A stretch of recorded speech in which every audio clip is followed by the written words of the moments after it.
Okay, welcome back. I'm Phiona Mbowa here at Church of Uganda Family TV with Ring Diaries, where we talk about anything and everything to do with marriage.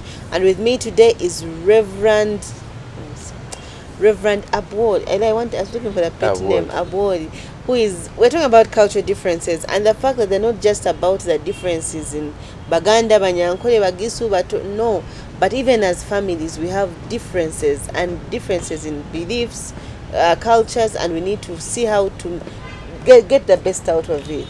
Not just look out for what is bad here, but to see how we can incorporate it. Reverend, to continue that conversation, I think it would be really nice that if I am a Mnyankole and Mr. Mbowa is a Muganda, I pick the best out of the Buganda and he picks the best out of the Nyankole. Don't you think the family would be so beautiful? That would be the best family. That will be the best family. I just want to tell you, when you go to Ankole, a girl to kneel down. I still struggle, but it's okay. Exactly. And guess what? To them, that's affirmative action that the girl child has. Stand and be strong and see and, you know. Actually, if you talk about gender equality, I think it must have started from there. So the girl child will stand. Will stand. But you come to Buganda, as you are saying, or even in Toro, and start standing. You must kneel down. And especially when you are getting a wife, you have to walk and they can't see you, your back, they can't see this. And those are strong values. But guess what? When you begin resisting your spouse's culture outright, actually you begin losing love. Because it is out of culture, beliefs and sets of beliefs in culture that values are made. That's true. So what are your values? When you're in a bus and you see a woman expecting and you stand up because you are brought up well, people will ask you, are you a Moroccan? Because they believe that expectation. Yes, of exactly. You get it? When somebody is carrying a heavy thing and you're passing by and is an old person and you carry for them, they expect you to be a Moroccan or a well brought up person. So there are strengths in cultures that we need to uphold and learn. So you may not be actually ingrained into those cultures, but adapt. Be flexible and adapt. And also I think we need to realize we're not fighting. Exactly. We're in this marriage to actually. Exactly. Make it work. By the word marriage itself, to marry, that get this one married with this one and this one if you are cooking, you know. Marinate. Yeah, yes. Exactly. So you are marinating things, you are marrying them together and get something good. You can't tell me that bread will look good if you don't do a good, you know. Marinate, Exactly. So marriage is one of the areas where we can see cultures very well coming together. Exactly, and you learn to adapt certain things. I love it when you learn a few linguistic issues or linguistic jargons. Your spouse, now for me, when you call me Abwooli, I feel so great. Really? I will know that I'm not with a stranger, much as I'm a clergyman and educated. But somebody to call me my petty name is so dear to me. Wow. Is willing to walk with me extra miles. You get it? So some of those things we need to learn them.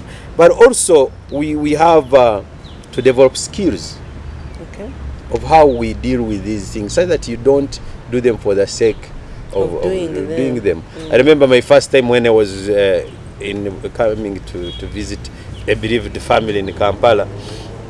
And then I was mixing the word Ngolavye. You still can't pronounce it well. And that word Ngolavye, so and then they said Kokalave. But I don't know how. Ngamulavye. Yes. So and it meant completely something else. And then somebody else held me and said, you said the wrong word. And imagine. So I had to change it and say sorry. Stick to what you know. So learn skills on how you develop these words and pronunciation. I love our president. He talks a lot of languages and encourages you to talk many languages because you want to lead them. So you need to know them. Exactly, you need to know them. So why don't So how do you fail to know your spouse's language? By the way, I am now. And then you say, I am the head of the family. Or I'm the mother of the family. How? Which family are you talking about? When you can't speak the language. Exactly. So learn some of these things. But also, in these things, you bring bridges and amends when you learn each other's language. Like that case which I told you of that person who went to school and studied. Recently I met him and he's having even the title doctor. And I was like, what did you get? He said, I got a friend. A friend from here, and helped me and but knowing the history of the two tribes, they would not normally. They wouldn't. Yes. They wouldn't. I'm talking. We have just laughed at around my friends. They were if you come to Toro now, they have transformed Toro, Bunyora, and whatever, and the farms are there. All the forests have been cut, and I'm not encouraging forest cutting. They should promote tree planting, but they have really increased the food in the area and hard working. You get it? So we are picking the best out of each culture. Pick the best of each culture and have it, and then spearhead development. Spearhead development, advancement, and studying. For us, as we grew up, we used to enjoy taking care of cows. Oh, when we would be with our grandfathers, we never used to boil milk. You take it out of the cow. And you drink. Of the cow, like the milk. And exactly. But that's the only way I knew how to take. I actually can't take milk now. And we would know which ones have been treated and they would be left on the side. And then they cannot be milked. But now milk in the marketplace is adulterated because they treat the cow in the evening and the next day they even what? They're even milking it. We would know which cows are good for drinking as you milk. Then there are those which you could not drink until the milk is pasteurized because they have maybe generational sicknesses and others. And we knew all those things. Generational sicknesses? Yes. So now, when we come to the modern expectations of marriage, things like equality, mutual respect, how have they impacted? Because we've looked at these traditional things and how they impacted our marriages. But how about these new things that they're evolving that we've talked about? Have they helped, or I don't know? I think to a certain extent they have helped, but to a certain extent they have also failed us. Now today the world is a global village. Yes. I have seen people who have turned the airplanes into taxis. And when the holiday, now you're saying holidays are coming and we are expecting traffic jam on bypass, others are expecting traffic jam on airports. Airports, yes. And they are talking of picking children at the airport, or the children are coming themselves. So one of the things we've learned is that we have had exposure. That's true. People have had exposure and they have gone elsewhere and they have learned to do things in a different way. And then, though we are stereotyping, some of us calling each other Bazungu because somebody has gone in another country, but we are still the same people. But also we have also taken our own culture and taught other people. That's true. I was in one of the countries I will not mention here because of TV purposes, but when I asked for breakfast, I was given rice and sugar. And they are putting sugar, and I said, this is a challenge. So I had to import some sauce from Uganda, which you can prepare, and they see how there's different sauces you can prepare with the rice, and how we can use very little oil to fry. You get it? So people learn from other cultures and improve the way they live, the way they eat, the way their longevity is extended. And so many other things, but also not only that one, also advancement in transport. We used to use walking, they call it Kagere bus service. And we would walk miles and miles. But now we have bicycles, we have motorcycles, we have buses, we have because of traveling here and there, you learn to do certain things together. We used to go and walk miles to have water, to fetch water. But now, because of technological advancement and cultural solutions that come with intercultural issues, whether marriage or whichever, we have piped water in houses. You just open and it comes. Exactly. And somebody was saying that everything in Kampala, it's metals or machines. So some of these things, we need to address them because you can't change. But also on the other side, as a church, we need to think deeper. We need to think deeper. Okay. Because I have seen somebody who loves God. And because they have gone to church, they have asked for this and this and this and this, instead of helping them to get what is required. They have told them, go and bring this and they don't have it. Go and bring this and they don't have it. And so instead of coming back and communicate, because they did not tell them when you fail, come and we support you or counseling them, they decided to go to the Administrator General and get married. Over with, yes. And then years down the road, they are around, they are supporting the church, and then they say, but those are married in government, so they cannot be leaders in church. Oh. So we need to think deep. How do we reach out to our people, those we call our Christians, those who give us offertory, those who give us tithe, those who give us, can we disciple them? So in cultural challenges and opportunities, we need to disciple one another in homes, on the village, and everywhere, and have some common projects to do together. That bring us together. And let people own those projects, so that they don't see that that is Kamara's project. Let them own it. Yes. So that you're helping, they own it and they learn it and they love it. And don't impose something new on people. Like it is, take this and that is it. And this would explain to you why NGOs in Uganda have done little impact. They bring projects and their perception there, they impose them on the community, and the community is seeing these things as alien. And they don't adapt. When the project stops, they say, they go back to the project ended, so we can't do that one.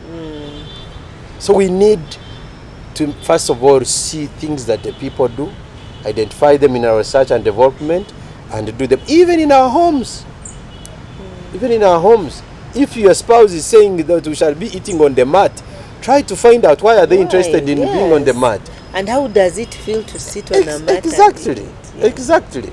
But do you think there are some of these new, okay, let me call them new for lack of a better word, modern expectations that you think are unrealistic? Probably you could give me some. No, like, do you think there are those that I think put us under unnecessary pressure, that maybe our old traditional things were better? Yes and no. Like, for example, in the olden days, I grew up seeing my mother leading the workers in the plantation, and we are doing a lot of stuff. And we wouldn't lack anything. And actually people would come and carry food. And there was no offense. Okay. But also we knew that there are things which were preferred as to be cash crops that were for our father. The cotton. So cash crops were for daddy? Yes. Then the food is because he has to bring salt.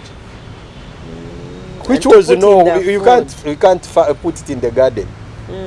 We needed salt, and it's a necessity. We needed sugar. We needed school fees. We needed paraffin. So some of those things, clothes. So to leave him his position as the head of the family, he had to be taking care of a shande, if you have, made matoke, a lot of the local brews and whatever, the cotton, the coffee, and he sells. And then he brings what you people cannot bring from the gardens. So, but, okay, sorry. But today, we need to develop an adaptation. Okay. Where is that garden where my mother used to go? As for you now, Phiona, today? I don't think I have. So what you are doing today, right now, that is your garden. But how come we've always thought women were not allowed to work? Stereotyping. Yet actually they were working in the stereotyping. Actually, even today, I'm sorry to say, and for any man watching me, that if you are involved in any productivity or you have a farm or even whatsoever, our wives also work a lot and bring a lot on the table. What we need to help us is to help your wife today and say, your mothers, when you're growing, were in the farms, in the gardens. Where is an equivalent of your garden today? That should close the discussion. Because for me, I don't remember when I have reached home and I'm struggling to look for food because I have not carried a kavera. Yes. My wife Lillian will do anything possible. I say, maybe I'm hungry. I say, just a few minutes, Daddy. She will be knowing I'm coming, and something will be on the table. So when you develop that kind of knowing that each one of you has a role to play in raising the family, creating stability in the family, and some of you have gone ahead to call each other partners, then what are you partnering in? In the work of ministry. You see? So in the current life, let us humble ourselves and face the reality and say those old gardens and farms are no longer there everywhere, but they are the equivalent of those gardens. That is where your spouse earns money from and where you earn money from, and you work together. As men, we need to accept that.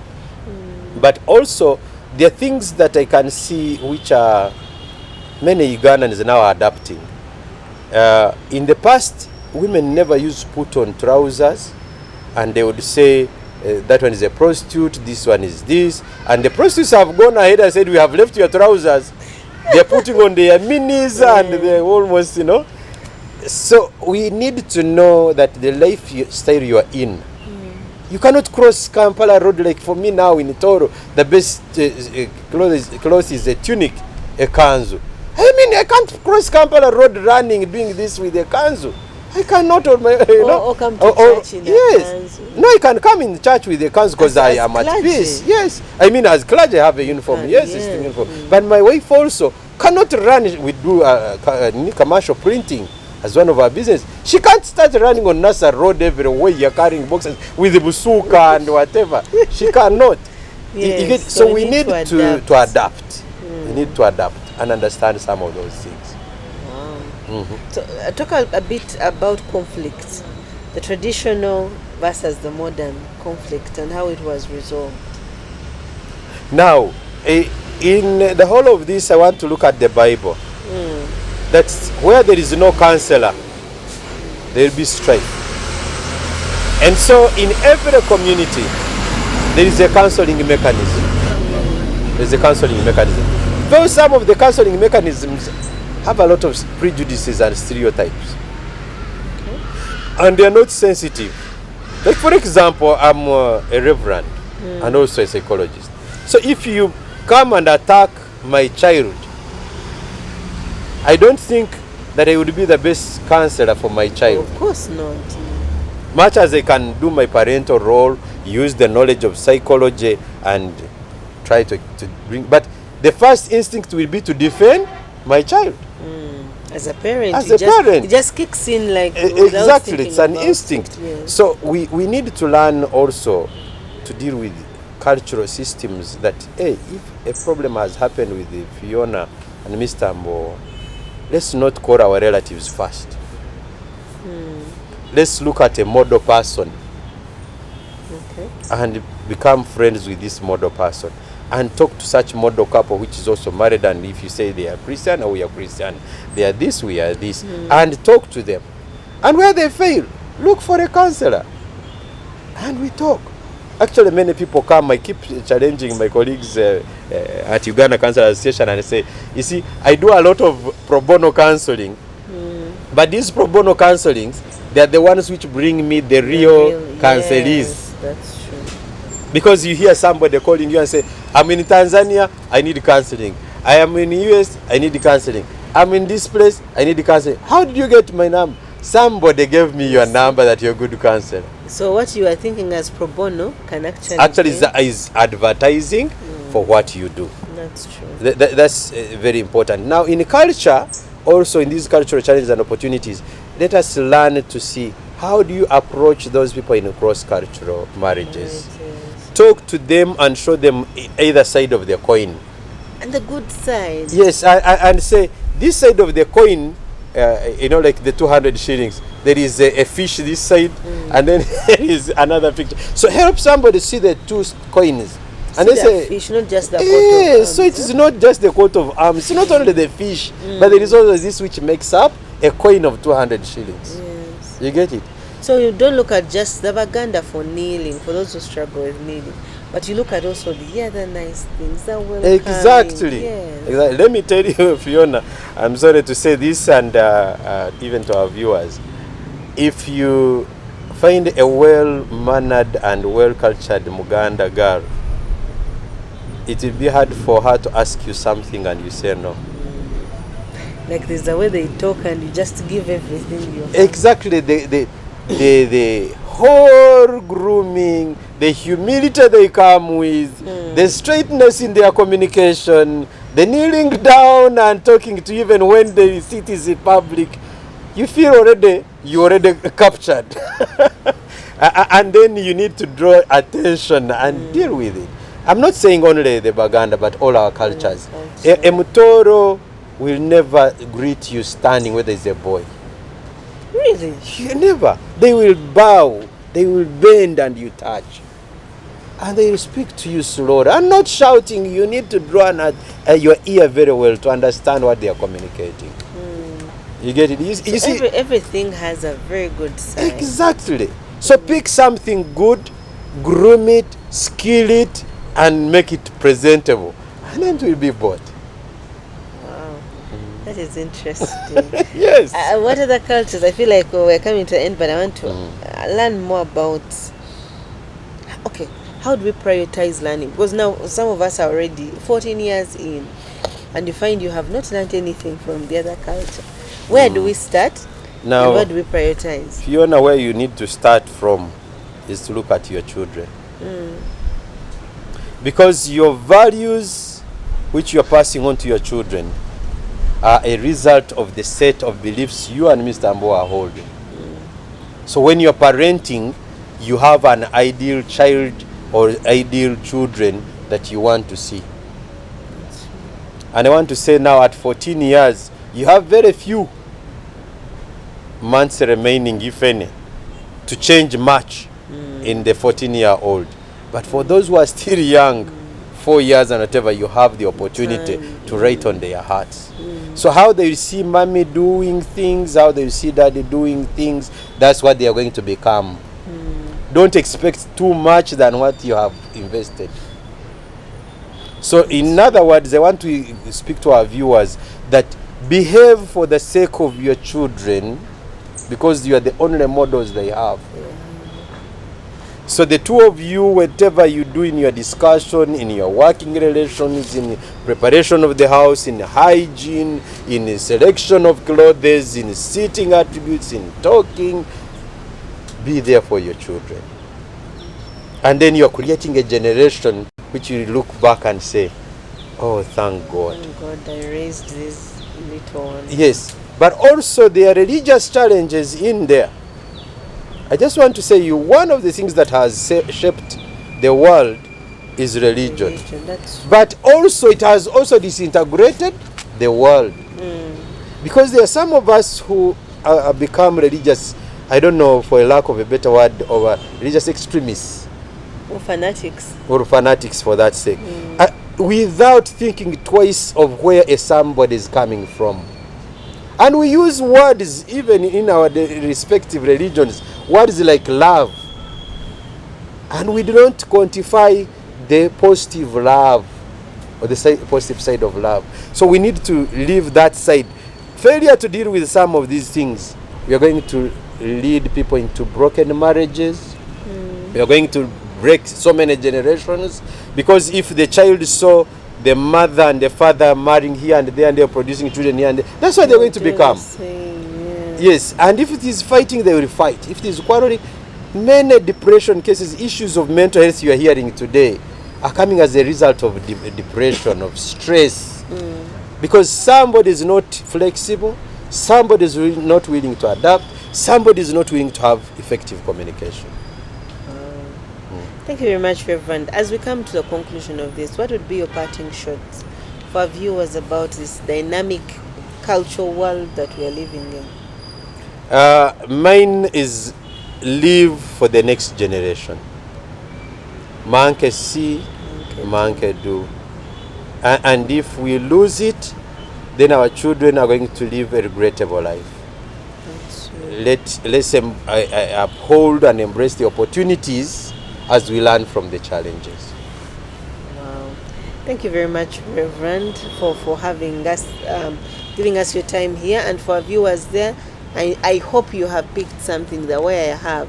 Let us go back and pick the best out of each culture. Let us stop this stereotyping and fighting about that I married a Muganda, but I want to be a Muganda. No, let us pick the good out of that, pick the good out of what I have, and let's make our marriages beautiful.